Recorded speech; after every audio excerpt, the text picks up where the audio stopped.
বন্ধুরা, শুভ দুপুর। আমি এখন দেখো ডিমের অমলেটের ঝোল করব। এই যে ডিমের অমলেটও করে রেখেছি আর আলুটাকেও ভেজে নিয়েছি। এবার আমি সেই আলু যে তেলে ভেজেছি ওই তেলটার মধ্যেই আমি গোটা গরম মশলা দিয়ে দেবো, গুঁড়ো একটু ভেঙে দেবো, গোটা গরম মশলাগুলো ভেঙে দেবো। আর দেবো হচ্ছে পেঁয়াজ কুচি।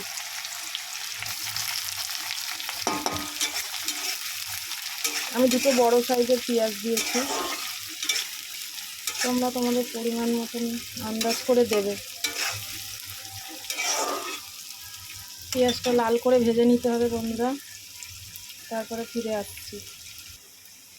দুটো তেজপাতা দিতে হবে বন্ধু, দেখো দুটো তেজপাতা দিয়ে দিলাম আমি। এরপরে আমি একে একে সব মশলাগুলো দেব, তোমরা দেখো কি কি আছে।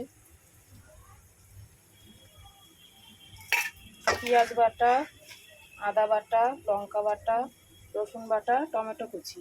আর এখানে আছে আদা, এই জিরের গুঁড়ো, লঙ্কার গুঁড়ো, হলুদের গুঁড়ো। আর আমি যেহেতু চিনি খাই না তার জন্য আমি দুটো বাতাসা দিয়েছি। এই মশলাগুলো এখন আমি সব এর মধ্যে দিয়ে দেবো একে একে।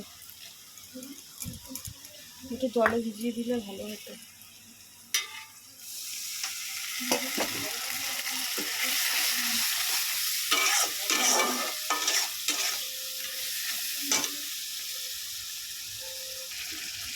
সব মশলাগুলো দিয়ে দিলাম বন্ধুরা।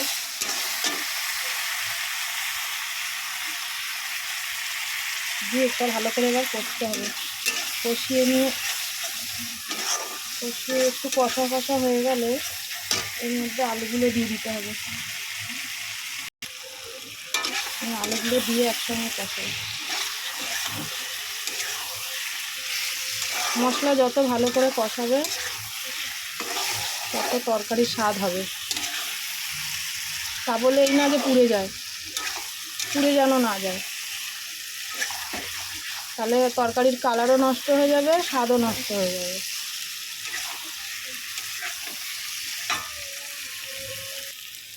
দেখো বন্ধুরা, আমার আলু কষানো হয়ে গেছে। আমি এবার এটাতে জল দিয়ে দেবো।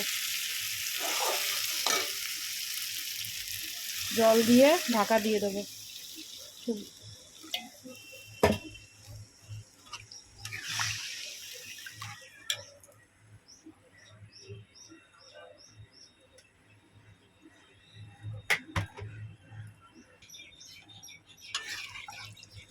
জল দিয়ে দিয়েছি পরিমাণ মতো।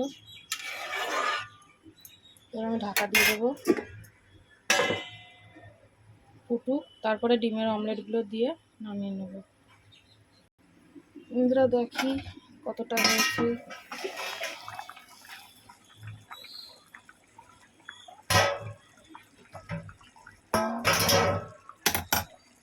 এবার আমি ডিমের অমলেটগুলো দিয়ে দেবো।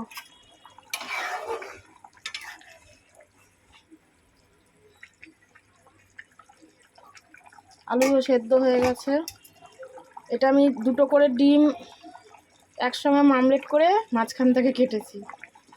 একটা একটা করে ডিম ভাজতে অনেক সময় লাগে, তাই আমি সময় বাঁচানোর জন্য দুটো করে ডিম একসঙ্গে অমলেট করে মাঝখান দিয়ে কেটে দিয়েছি।